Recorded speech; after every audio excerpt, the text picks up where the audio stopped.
Well, I just pulled into the driveway and realized the last 6 minutes of my video wasn't even recording. Probably better it wasn't. How did my day go today? Well, I woke up in Ontario, watched Ollie's team play. They played great today. They played so-so yesterday. The last two games, they couldn't win the title, which actually made my day easier because I didn't have to stay for the later game.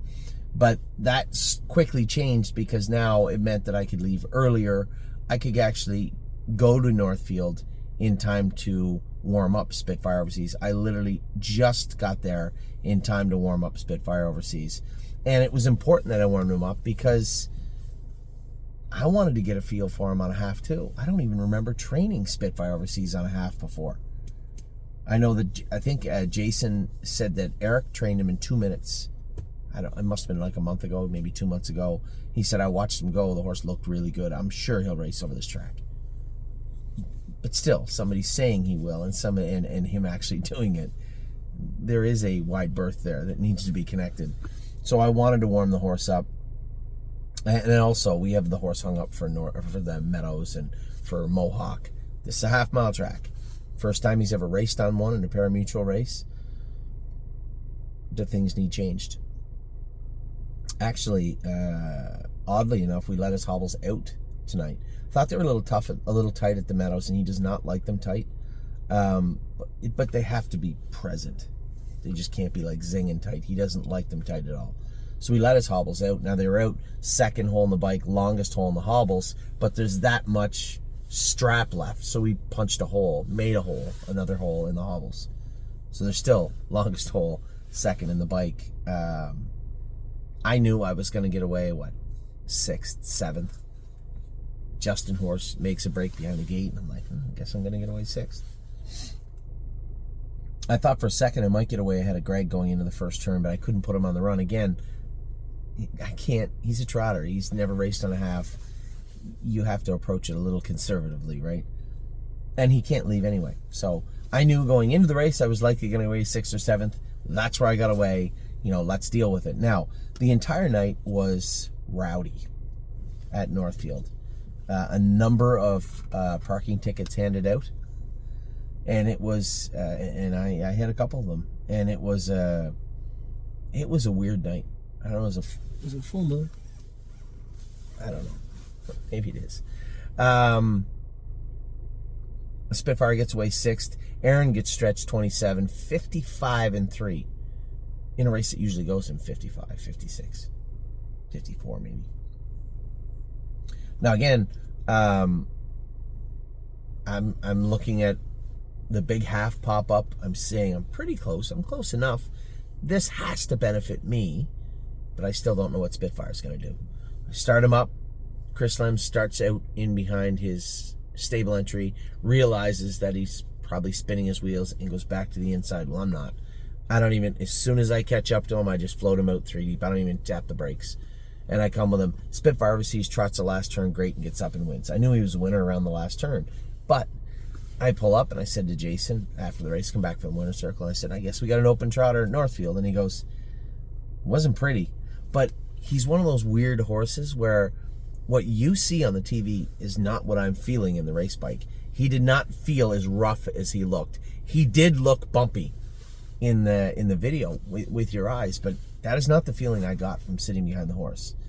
I thought he was okay. There was a couple of tentative moments, but nothing, no concerns. It certainly looked a little more concerning. He looked a little more vulnerable on video, but he wasn't.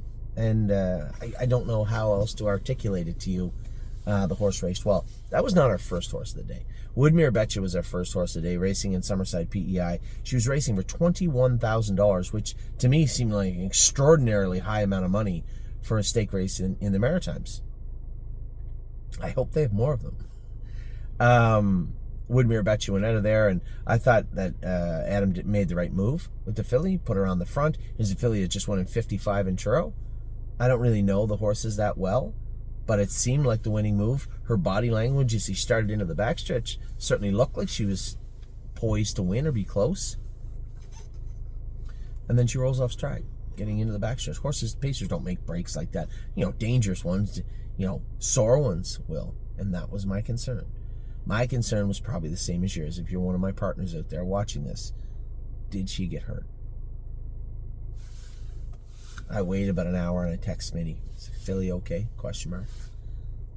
He messaged me back. He said, yeah. He said, track is really bad here today. I'll just pull her hobbles in a hole. He said, I just don't. She's fine. There's no heat. No swelling. I said, well, that's great news. Obviously when she makes a break there, my first concern is she hurt herself.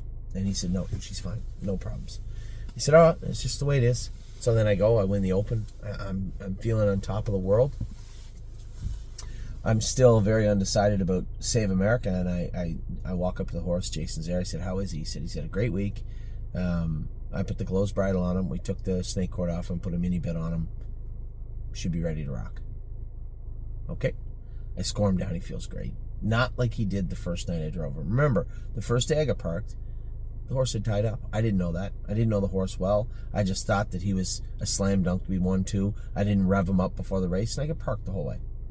Only to find out a day later when we viewed his blood that there was nothing you could do. He was going to be up the track. AST of like 3,000 or 4,000. That AST has come down. Checked it all week, had him sharp. I go out of there with him. The two horses on paper to beat are Justin Walter's horse, the 2 horse, and Aaron Merriman's horse. Justin makes front, Aaron drops in the 2 hole. I'm thinking Justin put Aaron in the 2 hole. He wants to cut me loose.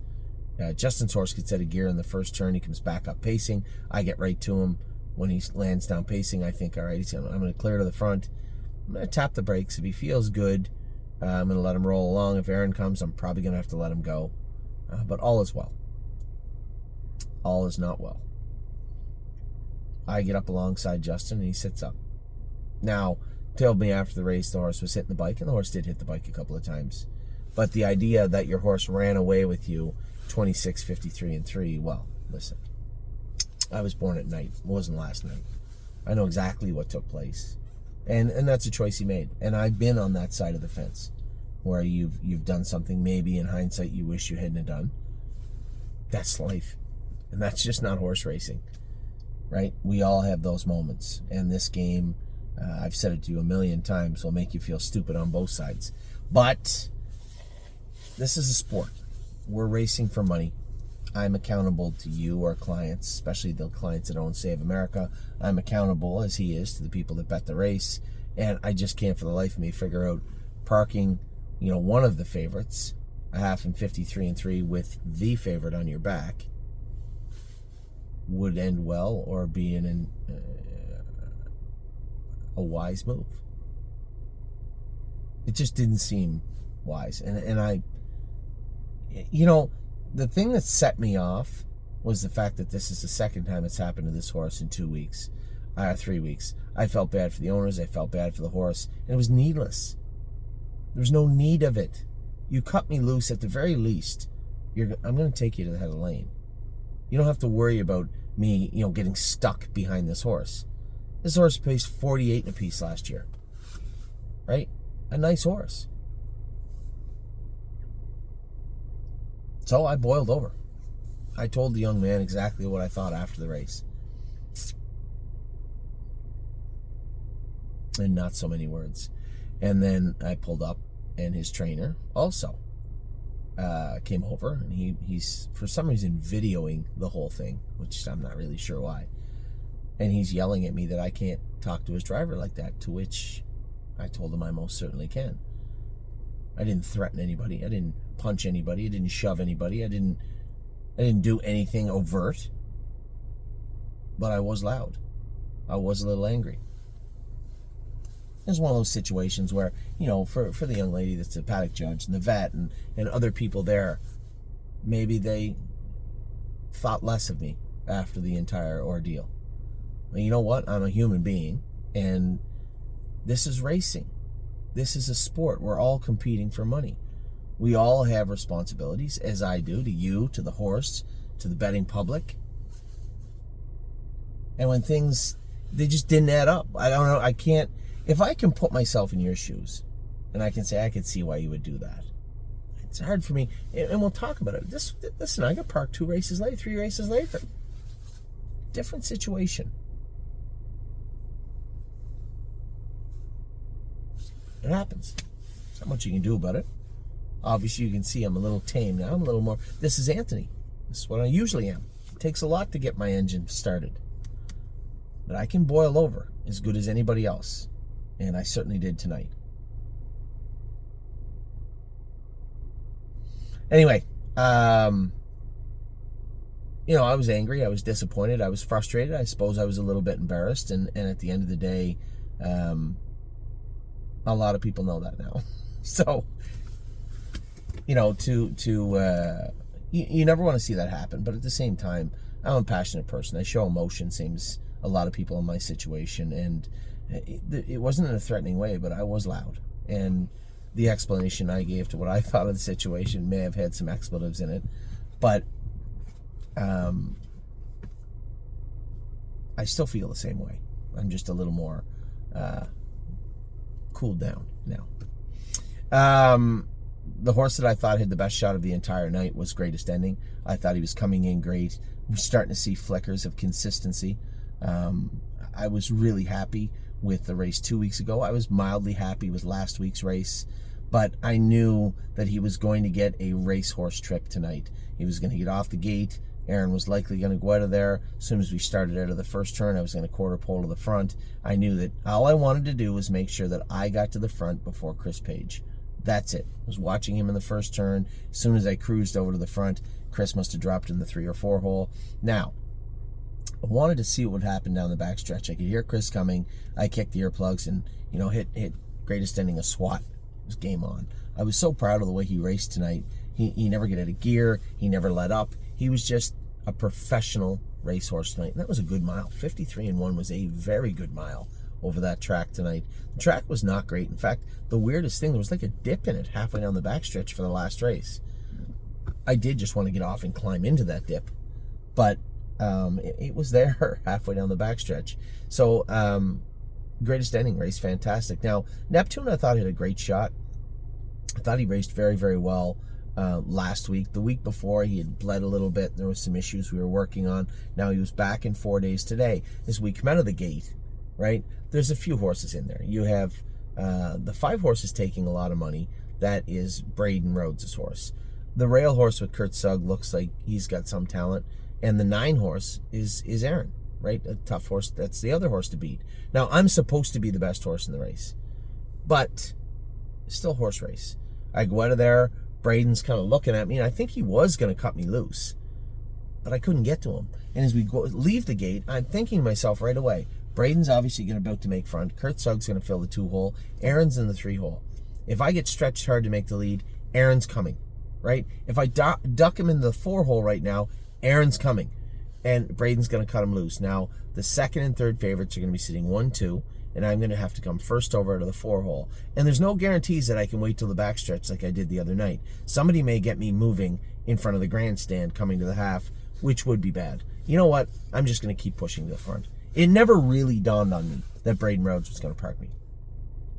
The difference here is, there's a big difference. One, I didn't force his hand because I couldn't even catch up to him until the quarter pole. Horse was running in on the first turn a little bit. That was a little different. Last week, he was right line just a light, tiny bit in the first turn, left line in the straightaways. Today, no left line in the straightaways, a little more right line in the turns. No obvious soreness or lameness, just, well, it did cost me because I couldn't catch up to Braden. Now, we went 27 flat, so it's not like we went 28-1. But it made his decision much easier. If I get to him coming out of the first turn and force his hand, I'm pretty sure he has to cut me loose. But I couldn't get to him. And there was no holes at this point. No vacancy. Way back there in 4th there was. I'm not going back there. I kept coming. Braden leaves me out. Now, here's the major difference in Braden leaving me out as the favorite and the other young fellow leaving me out as the 3rd favorite, right? Braden Rhodes won from here to the racetrack. It's about a 25-minute drive, in case you're wondering. The math of it all was 9.5 lengths. 53-3. That is very comparable to every pace that went tonight. Open, backup class, and even greatest endings, 53-1. That was 3 classes from the top. This was the bottom class. Neptune was out all 3 of the 4 turns. I got him in, got him down to the rail just in time to get into the deep stuff in the last turn. And I can't really blame the horse. He never stopped pacing the wire. He just got tired. He's not going to lay parked and pace 53. He paced 56 in a piece tonight out the whole way and raced okay. He could have been a ho-hum 4th. He could have been a mediocre 5th. He could have been a flat 6th. He was as good as he could be to be 3rd. So, no complaints there. Both races I got parked. The first one was just infuriating. The second one, the guy won by 10 lengths. There's no complaint. You can't whine because you got parked by the horse that eviscerated the entire rest of the field. So it's just the way it is. You got parked. He raced okay. You know, I'm a little more calm and cool and collected about it now. Obviously, I wasn't earlier. If there's anybody out there that was there that I offended tonight, most everybody out there that I may have offended, I apologize. But I am a passionate person. I take this job seriously, and I was more angry for the horse. I've been parked many times. Water off a duck's back. It's racing. This one bothered me a little bit. So the races are over here tonight. The rest of our week is over. It's been a very, very good week. Thoroughly pleased with the way it ended up with greatest ending, and happily surprised with Spitfire Overseas. Who knew we had a half-mile track open trotter? I didn't. Tomorrow I'm going to train 5 babies. I'm going to come back with 7 or 8 again in the race bike on Tuesday. Some more on Wednesday as we start to get these horses polished up for their first qualifiers. I was wrong. I said our first qualifier will be June the 8th or June the 12th at the Meadows. I'm wrong. I just finished telling you that Dune will likely have to qualify June 8th at Mohawk, and potentially any of the other horses they want to go with. I don't know if anybody needs to. The reason the 8th is important is because that is, as I say the 8th, I assume the 8th is a qualifying day. The qualifying day in and around June the 8th. Because June the 15th is the first stake race in Michigan. Now, I didn't think it all through. I'm thinking there's 17 horses. For sure there's 2 divisions. Now, Art Malcolm-Mary, was it Art? Yeah, it was Art, I think. Come up to me, he's talking about the horses. He'd asked for Tim's number, and he said, geez, I heard you got a nice filly. I said, yeah, she seems pretty good. James really likes her. He said, well, you know, I know of 3 fillies that are already turned out in the field, and a few more. You know, everybody knows about the filly training in Mohawk now. Right, word travels quickly, I guess. And he said there's going to be a lot of fillies go to the green division, which would be the grassroots division, I guess. I don't really know how it works. He said so he would be surprised. He said he'd be surprised if the first race did not go for 11. So lo and behold, she may go to Michigan, I suppose. But if James qualifies her and she looks vicious good, I'm more apt to say we'll race her in a maiden at Mohawk a couple of times and then send her over to Michigan. But again, that's a very fluid situation, and a lot of it will depend on exactly how she qualifies on the 8th. Then we'll have, I think I have 13 or 14 horses slated to go to the Meadows on the 12th, and then we're going to have our open house on June the 22nd also. So that's the babies, that's the race horses. We have some horses training Monday, Tuesday, Wednesday. What else is coming up? Memento Mori, I'm eager to see how he races tomorrow. I want to get some feedback from Mark in regards to how he got over Vernon Downs, how he liked him or how he didn't like him, what he didn't like about him, what changes can we make, is there any changes needed? These will be the questions for tomorrow. Resolve Indeed will make her 3-year-old stake campaign start tomorrow, her first in the grassroots at Mohawk also, so good luck to all my partners there. Tuesday, Ava Lilly is graduating junior high school on Tuesday, late afternoon into the evening. Now, my wife was not pleased when I said I was going back after dinner to drive Never Lose Felix and Blue Ventura. I just thought, Felix, he's not a great horse, but he's coming off a break. You know, if he happens to win and graduate out of the non-winners of 1 class, he's likely going to find himself on waivers, I would imagine. So, I want to make sure that everything goes right. And this is the one thing. It's not the race. It's not the purse. It's the horse.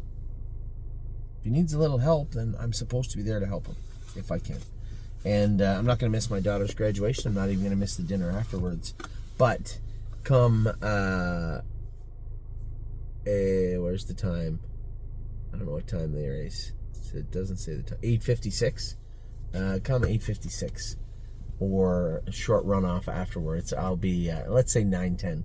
Come 9:10, I will be going in behind the gate with Never Lose Felix. So Felix Blue Ventura, Admiral Dio on Tuesday. I'm also super excited about Melisandre and Arrowhead Hanover Wednesday at the Meadows. It should be a great week. We have lots going on. I know I got a message from Dennis tonight. Jason beat you to it, Dennis.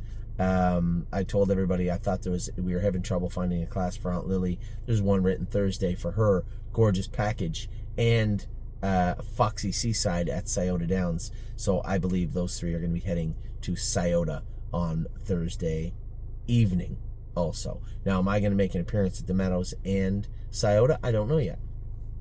I didn't ask Jason who he listed on the horses at Scioto. If I can make it, I will, and if I can't, I can't. But for right now, I know what I am. All done for the evening. So I've cooled down, much more subdued, happy Anthony right now. Was not so happy earlier, but that is racing. Sometimes it's life in the fast lane, as they say. Excited about training the babies tomorrow. Gonna have just the afternoon, just a Monday afternoon to relax, gather my thoughts for the rest of the week. But really, really pleased with the way the horses raced this week. Really pleased with the way the babies have trained. Less pleased with the way Ollie's team played the first two games. It was freezing cold out. I felt bad for those kids. I literally had a toque on for the last game. But Sunday afternoon was better. He played great. A couple of doubles, a couple of ribbies. Even doubled a kid off a line drive catch. So it was a good day, a good week, a good weekend, aside from one race that I'm over now. It was a great week at the office. Take care. I will talk to you all later on. Hope you all had a good week, a good weekend, and a better week next week. I will talk to you tomorrow. Take care.